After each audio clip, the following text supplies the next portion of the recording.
Salam, selamat pagi Bapak Ibu sekalian yang Tuhan berkati di pagi hari ini yang indah pada Rabu ini.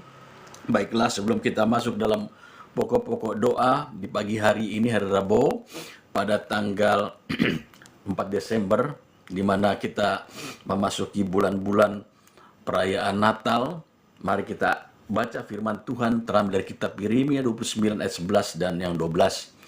Firman Tuhan terambil di pagi hari ini eh, yang terambil dari kitab Yeremia ayat pasal yang 29 ayat 11 yang ke-12. Demikian firman Tuhan yang akan saya bacakan. Mungkin Bapak Ibu sekalian memahami firman Tuhan ini sering sekali dikotbahkan. Sebab aku ini mengetahui rancangan-rancangan apa yang ada padaku mengenai kamu, demikian firman Tuhan, yaitu rancangan damai sejahtera dan bukan rancangan kecelakaan, untuk memberikan kepadamu hari depan yang penuh harapan, dan apabila kamu berseru dan datang untuk berdoa kepadaku, maka aku akan mendengarkan kamu. Amin, haleluya, berbahagialah orang yang merenungkan firman Tuhan serta melakukan. Yeremia adalah seorang nabi. Dia mengalami hal-hal yang sangat luar biasa, frustasi, depresi dalam pelayanannya. Bahkan dia sempat juga untuk menyatakan suatu kekesalan atas pelayanan dia. Mungkin juga kita menghadapi hal yang demikian. Setiap tahun kita bergumul dengan pembayaran kontrakan rumah, setiap tahun kita bergumul dengan beban masalah, setiap tahun kita bergumul hanya itu saja dan tidak ada terobosan. Mungkin juga kita udah tiap tahun berpuluh-puluh tahun hanya itu yang kita hadapi, olehnya utang atau pekerjaan yang stagnan yang kita hadapi, atau juga kita sulit sekali untuk pulih dalam keadaan sakit dan kita hanya berharap pada obat-obatan terus saja.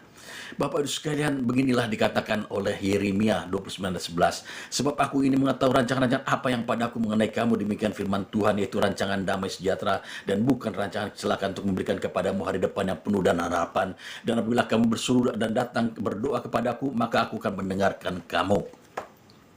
Bayangkanlah Bapak Ibu sekalian kalau kita menghadapi situasi seperti katak dalam tempurung. Dan setiap tahun hanya itu aja kita hadapi persoalan. Tidak ada terobosan-terobosan.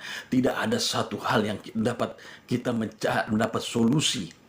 Sakitannya itu terus bertahun-tahun kita hanya minum obat dan tidak bisa lagi menghindari. Kalau tidak minum obat kita akan menghadapi masalah. Kita juga tiap tahun juga harus membayar rumah, membayar apa segala macam dan sampai terjerumus dalam hutang dan tidak ada terobosan-terobosan.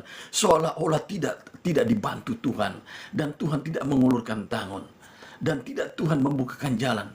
Bapak Ibu sekalian, Yeremia mengatakan, sebab aku tahu rancangan-rancanganku kepadamu mengenai hari depan. Begitu juga dialami oleh nabi seorang besar yang bernama Elia. Elia adalah seorang nabi yang luar biasa. Ketika di zamannya itu dia menghadapi dewa-dewa Baal. Olehnya dia bertaruh dengan dewa-dewa Baal. Siapa yang dapat dipersembahkan untuk kepada Tuhan, maka dialah sebagai pemenangnya. Dan apabila tidak, maka dia harus dihukum. Sepakatlah mereka untuk bertarung. Ketika pertarungan itu terjadi apa? Orang dewa-dewa itu berdoa macam-macam sampai darah apapun yang ngucur, tidak ada api, tidak ada persembahan yang dimakan. Tetapi ketika dibersihkan tempat itu dan mulailah Elia berdoa, api menyambar dan Elia langsung membunuh seluruh dewa Baal itu. Tetapi memang terjadi, bukannya penghargaan yang dapat dari raja, melainkan Isabel istri raja memerintahkan pasukan untuk membunuh Nabi Elia. Betapa dia depresinya, stresnya sampai dia melarikan diri dan dia berseru kepada Tuhan, Tuhan, bikin aku mati saja supaya aku tidak menghadapi Isabel yang hendak membunuh aku. Bayangkanlah Bapak Ibu sekalian, dikejar untuk dibunuh. Apalagi dikejar-kejar hutang, stresnya luar biasa. Apalagi dikejar-kejar untuk waktu jatuh tempo, kontrakan rumah, pembayaran ini, pembayaran sekolah. Luar biasa. Hanya itu aja yang kita hadapi tiap tahunnya. Inilah dikatakan oleh Yeremia. Sebab aku ini mengetahui rancangan-rancangan apa padaku mengenai kamu, demikian firman Tuhan. Mungkin Bapak Ibu sekalian, kita mengalami hal-hal yang seperti katak dan tempurung. Tapi percayalah, di saat pintu tertutup, Tuhan akan bukakan pintu yang lain. Nah, inilah bagaimana kita berjalan kepada pintu yang lain, kepada jendela yang terbuka yang lain, kepada yang terobosan yang lain. Dikatakan ayat 12 begini, dan apabila kamu berseru dan datang untuk berdoa kepadaku, maka aku akan mendengarkannya. Dikatakan Yeremia kita harus berdoa. Doa itu juga bukan juga kita meminta berkat, tapi tidak detil dalam soal berkat. Apa yang dimaksudkan Tuhan berkat itu? Kita harus detil. Tuhan, aku minta uang. Kalau hutangku 100 juta, 50 juta. Kiranya Tuhan membebaskan aku dari hutang ini. Supaya aku diberikan jalan keluar untuk memperoleh uang 50 juta untuk menebusnya. Bukankah Tuhan membukakan jalan kalau kita detil untuk meminta kepada Tuhan? Kita harus juga meminta kepada Tuhan detil. Tuhan, sembuhkanlah sakitku. Tuhan bilang, sakit apakah engkau? Tuhan, sembuhkanlah aku dari sakit jantung, dari sakit liver, dari sakit tumor, dari sakit kanker. Sebutkanlah itu. Tuliskanlah itu. Bapak sekalian, engkau tahu bagaimana seorang wanita yang berdosa ketika ditaruh di depan Tuhan Yesus dan orang Farisi berkata, Guru, seorang ini adalah pendosa. Hukum Musa mengatakan dia harus direjam karena ketahuan dia sedang berzina. Tetapi Tuhan apa? Dia menuliskan tangannya. Dia menuliskannya. Ya, tangannya di bawah tanah dia tulis. Maka tuliskanlah masalahmu, tuliskanlah pergumulanmu. Lalu Tuhan berkata, jika seorang yang tidak berdosa, baiklah dia melemparkan yang terlebih dahulu. Tuhan menuliskan perasaannya. Saya percaya Tuhan menuliskan kepada orang di situ suatu perasaan. Kalau kau tidak berdosa, engkau melempar. Tapi kalau kau berdosa, tidak boleh kau melempar. Dan apa yang terjadi? Gerombolan orang itu, Farisi itu malah keluar, pulang masing-masing. Karena mereka semua berdosa. Tinggallah wanita itu dengan Tuhan Yesus. Dan Yesus berkata, kemanakah mereka? Tidak ada satupun orang yang melemparkanku Tuhan. Tidak ada satu orang pun yang merejam aku. Tuhan Yesus berkata, dosamu telah diampuni. Pulanglah dan jangan berbuat lagi. Karena kalau engkau berbuat lagi, sesuatu yang jahat akan datang kepadamu. Bapak sekalian, kita harus berdoa kepada Tuhan. Supaya kita dituliskan kepada Tuhan. Apa permintaan kita? Saya tadi udah bilang, kalau kita minta berkat-berkat yang apa yang Tuhan indaki? Untuk berkat finansial kah? Berkat perlindungan kah? Berkat kasih Tuhan kah? Berkat suatu urapan yang baru kah? Banyak. Puluhan ribu berkat itu. Begitu juga sakit. Ribuan itu sakit apa? Ratusan sakit. Sakit apa? Sakit gigi kah? Sakit mata kah? Sakit hidung, sakit telinga kah? Harus kau sebutkan kepada Tuhan. Detil. Tuhan itu sedang yang detil. Dari pertama, dalam kitab Keluaran 25, 26, 27, 28, Tuhan memerintahkan kalau kita baca untuk bikin tabernakel, Tuhan detil. Dia sama, Tuhan Yesus sama. Karena dulu masih bentuknya Tuhan, bukan bentuknya manusia 1500 tahun kemudian. Dia bentuknya Tuhan diselubungi dengan awan. Aku adalah aku, itulah Tuhan Yesus. Tuhan Yesus dirinya detil. Ini detil. Ketika engkau harus membuat tabernakel Musa, ketika digambarkan di Gunung Sinai, engkau harus masuk ke pelataran dulu. Di pelataran itu ada air untuk membasuh. Dan kemudian ada masuk lagi pelataran lagi. Ada lagi masuk ruang suci. Ada lagi ruang maha suci. Apa aja ada di sana perlengkapannya. Ada kaki dian. Di ruang maha suci itu ada apa? Ada tabut perjanjian. Di mana di situ ada kemah yang maha kudus ditutup dengan tirai. Dan seorang imam hanya setahun sekali datang ke situ. Dan di saat itu juga akan ada tiang awan dan api di situ. Tuhan bersemayam di kemahnya. Bapak Ibu sekalian, detil. Bagaimana harus juga diberikan juga minyak untuk menjadi bakaran di kaki dan itu dan menjadi nyala api. Kalau kita baca, dia detil. Makanya, apa yang tidak pernah kita pikirkan, itulah yang Tuhan akan berikan. Sebab itu adalah baik kita detil kepada Tuhan. Kalau kita minta jodoh, kita berdoa kepada Tuhan. Tuhan berikan yang sejodoh, yang sepadan, yang seiman, yang takut akan Tuhan. Selalu berdoa itu. Maka engkau akan diberikan yang jodoh, yang sepadan, takut akan Tuhan, dan seiman. Tetapi kalau engkau bilang, Tuhan berikanlah aku jodoh. Tuhan bingung jodoh yang mana. Tahu-tahu engkau dapat yang tidak kau ingini, engkau kecewa kepada Tuhan. Jadi itu aja seperti katak dalam tempurung engkau hadapi tahun-tahunmu, masa-masa hidupmu. Karena doamu dikatakan, dan apabila kamu bersuruh untuk berdoa kepadaku, maka aku mendengarkan kamu. Karena doamu tidak detil. Kau harus berdoa detil dan teruslah berdoa sampai Tuhan menjawab, dan Tuhan akan menjawab sebagai suatu catatan.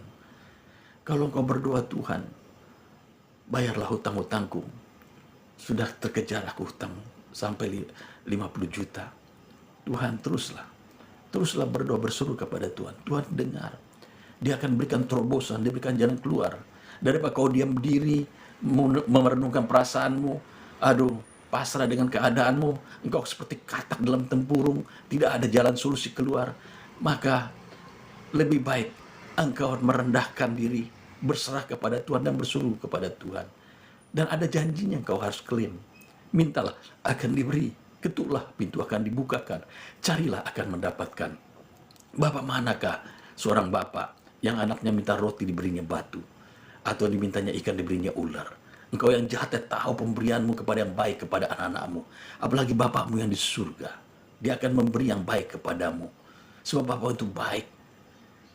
Dan Tuhan juga berkata, carilah kerajaan Allah dan kebenaran. Carilah kerajaan Allah adalah cari Kristus. Orang yang mencari Kristus, mencari Tuhan, itu mencari kerajaan Allah. Karena kerajaan Allah adalah Kristus. Carilah kerajaan Allah kebenarannya, maka engkau akan diberikan kelimpahan. Bartimius, seorang yang buta, dia hanya mencari Tuhan. Yesus anak Daud, Yesus anak Daud, kasihanilah aku. Yesus anak Daud, kasihanilah aku. Itulah mencari kerajaan surga. Apa yang dikatakan Tuhan Yesus? Bawa kemari orang itu. Murid-muridnya berkata, engkau merepotkan guru saja. Yesus anak Daud, kasihanilah aku. Mencari kerajaan surga, bertalu-talu. Sampai ke Tuhan Yesus, dia berkata, apa yang dapat ku perbuat kepadamu? Celikanlah mataku. Maka Tuhan melakukannya dan mencelikan matanya. Dia dapat melihat lagi. Yairus tahu permasalahan anaknya sudah mati. Karena sakitnya itu luar biasa. Anaknya umur 12 tahun. Tetapi apa yang dia lakukan? Dia mencari kerajaan surga. Yaitu Yesus. Dia cari ke kota. Sampai dia ketemu dengan Tuhan Yesus. Ketika dia ketemu, Tuhan tolonglah anakku. Akhirnya apa yang terjadi? Anak itu pun didatangkan Tuhan Yesus. Alkitab mengatakan anak itu dinyatakan telah mati dan hidup kembali. Karena Tuhan Yesus berkata, talitakum, da'ai, bangkitlah kembali. Dia bangkit kembali. Kita mengalami seringkali stagnan. Kita mengalami seringkali seperti katak dalam turun bertahun-tahun kita. Hanya itu pergumulan kita. Sampai hati kita itu sudah bingung. Tidak ada solusi. Ketika suami, ada cerita, ada suami dari seorang istri, seningnya mabuk, minum bir, mabuk terus tiap hari. Kemudian istri ini datang ke gereja dan datang kepada hamba Tuhan. Dia sudah putus asa dengan suaminya. Pagi mabuk, pulang mabuk, karena minum bir terus. Dia kerja memang di tambang, tetapi mabuk terus. Akhirnya ketemu dengan pendeta. Pendeta ini berkata, kita harus dulu solusi. Karena firman Tuhan berkata, dengan perantara sapu tangan, Paulus pun banyak menyembuhkan orang. Maka didoakanlah sapu tangan dengan urapan khusus. Maka dibilang hamba Tuhan, letakkanlah di bawah bantal. Sebelum kalau dia tidur. Ketika diletakkan di bawah bantal, istrinya berdoa, dia datang dengan teler, mabuk. Akhirnya apa yang terjadi? Besoknya dia seperti biasa datang ke bar. Ketika masuk ke bar, dia beli pesan bir. Ketika pesan bir, akhirnya tawar, pahit sekali. Dia merasa kayak diracun, dia marah. Akhirnya dia pindah ke bar lain. Pahit lagi rasanya minum bir. Dia pindah lagi ke tempat bir yang lain. Saya mau kayak diracun, mau dibunuh. Akhirnya dia pulang kepada istrinya, aku tidak akan mau minum bir lagi. Sebab bir itu pahit bagiku. Istrinya bersyukur kepada Tuhan, ada terobosan. Itulah. Doa itu harus cari terobosan kepada Tuhan. Detil. Jadi Bapak Ibu sekalian, pada pagi hari ini Yeremia berkata, sebab aku ini mengetahui rancangan apa yang pada aku menengahi kamu demi firman Tuhan, yaitu rancangan damai sejahtera dan bukan rancangan kecelakaan. untuk memberikan kepadamu hari depan yang penuh harapan. Kita tahu Bapak Ibu sekalian, bagaimana Elia tadi, depresi, stres. Dia pikir negaranya itu akan bebas dari dewa Baal. Ternyata apa yang terjadi?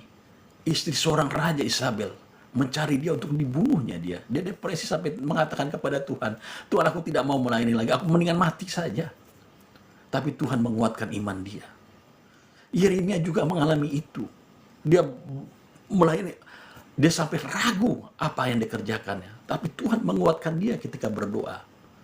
Ayub, bagaimana penderitaannya dahsyat dan ajaib dan sangat mengerikan.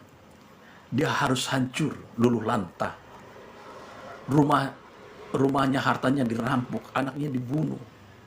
Badannya sakit, sampai istrinya pun sudah sangkal aja Tuhan supaya kau mati.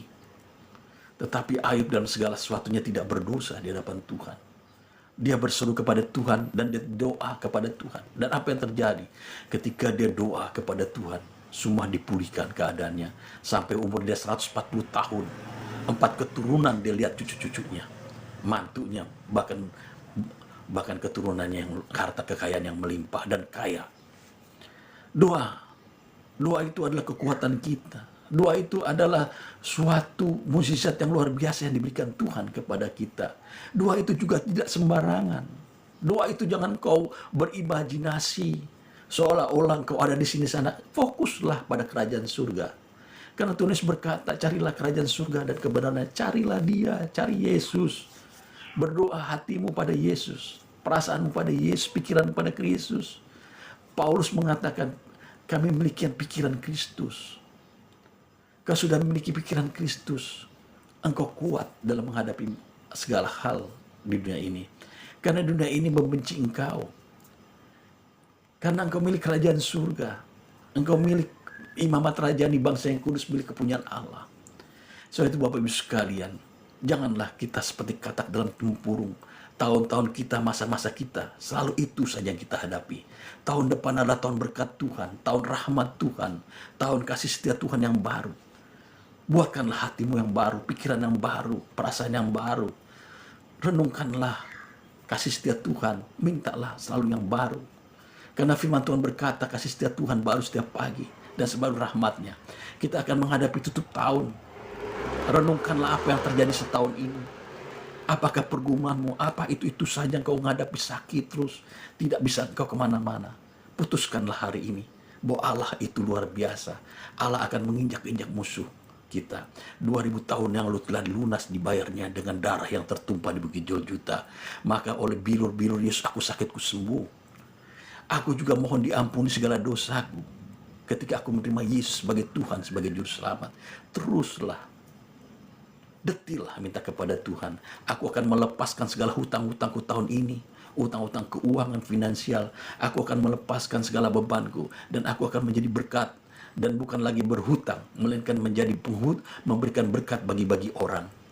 Aku akan memberikan diriku yang terbaik bagi Tuhan untuk melayani. Bapak Ibu sekalian, inilah firman Tuhan yang dikatakan oleh Yeremia. Rancanganku bukan rancanganmu. Aku tahu hari depanmu, masa depanmu. Mintalah kepada Tuhan untuk masa depan yang baik. Mintalah kepada Tuhan untuk segala pelanggaran. Mintalah kepada Tuhan untuk jodoh yang baik. Mintalah kepada Tuhan untuk pekerjaan hasil-hasil yang baik. Supaya ladangmu tidak dimakan oleh belalang pelahap. Tetapi diberikan pupuk, diberikan akar, diberikan pertumbuhan dan berbuah. Dan buahnya berlipat-lipat kali ganda. Tergantung kita menaruh hati kita, perasaan kita. Mazmur Daud mengatakan, berbahagialah orang yang merenungkan Taurat Tuhan siang dan malam. Ia seperti pohon di tepi di tanaman aliran air, yang menghasilkan buahnya pada musimnya, dan tidak pernah layu daunnya. Apa saja diperbuatnya berhasil. Kalau kita taruh pikiran hati kita pada benih Yesus Kristus, dia bertumbuh mengakar, dan dia menghasilkan buah. Apa saja yang kau perbuat akan berhasil. Daud telah menuliskannya. Salomo pun mengatakan dalam Amsal 3, percayalah kepada Tuhan dengan segenap hatimu dan jangan bersandar pada pengertianmu sendiri. Akuilah di dalam lakumu, maka dia akan meluruskan jalanmu. Percayalah kepada Tuhan. Hanya kita percaya dalam segala laku kita. Jangan saat kita percaya atau kita lagi back to basic, pikirin yang najis, pikiran yang perempuan, pikiran laki-laki, pikiran kejahatan. No. Kalau kita percaya Tuhan, sudah bersandar kepada Tuhan, berharap kepada Tuhan. Jauhkan hal-hal yang tidak baik. Jauhkan kekikiran, jauhkan dendam.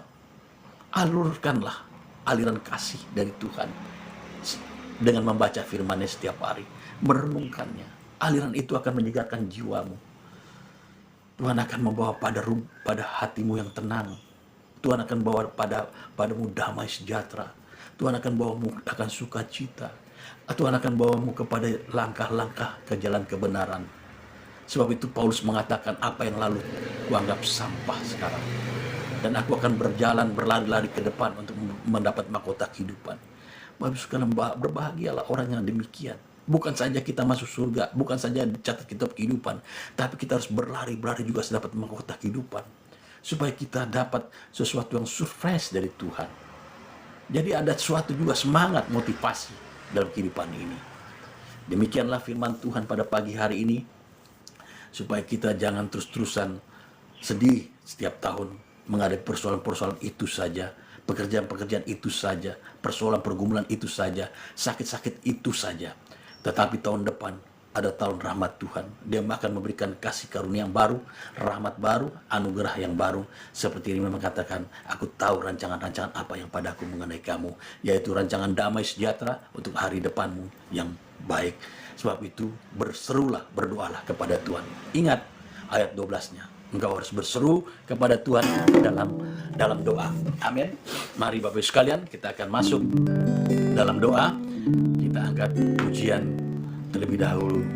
Allah kuasa melakukan segala perkara. Allah kuasa melakukan segala perkara.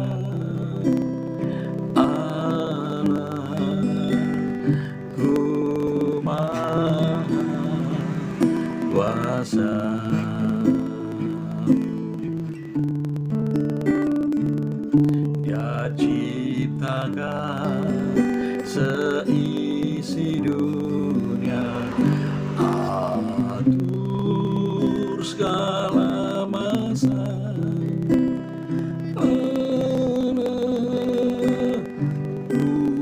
Maha kuasa. Bapa kami yang bertata kerajaan surga, Allah Bapa yang kami sembah dan kami muliakan, terima kasih di pagi yang indah ini. Kami berkumpul berdoa dan pagi hari ini Tuhan, karena doa orang saat ini Engkau ada di tengah-tengah kami, dan kami percaya firman berkata, mintalah akan diberi, kitab itu akan dibukakan, cari akan mendapatkan. Dan firman berkata, marilah kepadaku yang letih lesu dan berat, aku akan memberikan kelegaan kepadamu.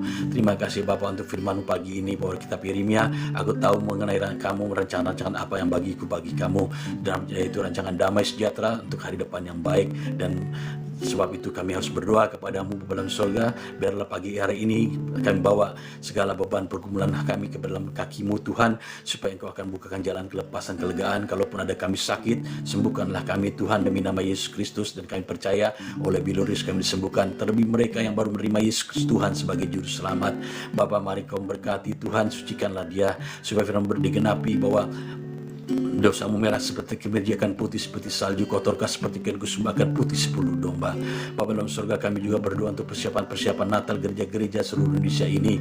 Persatuan doa berkati Tuhan di mana mereka berada, panitia dan tempat ibadah sarana. Antarkanlah umat-Mu untuk bersekutu beribadah merayakan perayaan Natal Tuhan di seluruh negeri ini, supaya nama-Mu dipuji dan dipermuliakan, dan kami hanya beribadah kepadamu. Biarlah Tuhan kemuliaan-Mu, rahmat-Mu, anugerah-Mu menyertai dalam setiap ibadah, dan Engkau saja yang dipuji. Biar menjadi dupa yang harum di hadirat-Mu Tuhan. Berkati juga Tuhan, sekembalinya pulang mereka dengan penuh dengan sukacita, bahwa Engkau telah melawat kami semua sekalian. Bapa, kami juga berdoa untuk bangsa negara ini dalam keadaan aman dan nyaman setiap tahun ini Tuhan, untuk mengakhirinya, supaya tahun depan Tuhan kami mendapatkan sejahtera dan anugerah perlindungan daripada Tuhan, dan Injil diberitakan bahwa setiap lutut bertelut saya mengaku bahwa Yesus Tuhan bagi kemuliaan Bapa di surga. Berkati juga Tuhan untuk persiapan pelantikan para gubernur, wali kota, bupati, camat di seluruh Indonesia ini Tuhan, dan pejabat di bawah setiap provinsi kabupaten kota, supaya mereka membukakan hati, Tuhan menyertai mereka dan Injil diberitakan. Biarlah perlindungan, hikmat, marifat menyertai semua pimpinan-pimpinan kepala daerah ini. Bapak, kami serahkan juga presiden, wakil presiden, para menteri dan semua kabinetnya Tuhan, dan pejabat tertinggi dan tertinggi negara, supaya mereka mempunyai roh takut akan Tuhan, mengenalkan Tuhan, dan mereka memberikan damai sejahtera bangsa Indonesia, dan Indonesia ini diberkati dengan penuh berkelimpahan. Bagi mula segala puji, hormat, dan syukur di dalam nama Tuhan Yesus Kristus kami berdoa dan mengucap syukur. Haleluya. Amin. Haleluya. Tuhan memberkati. Selamat pagi, selamat beraktivitas. Sampai berjumpa hari Sabtu lagi jam 5 pagi. Haleluya. Amin.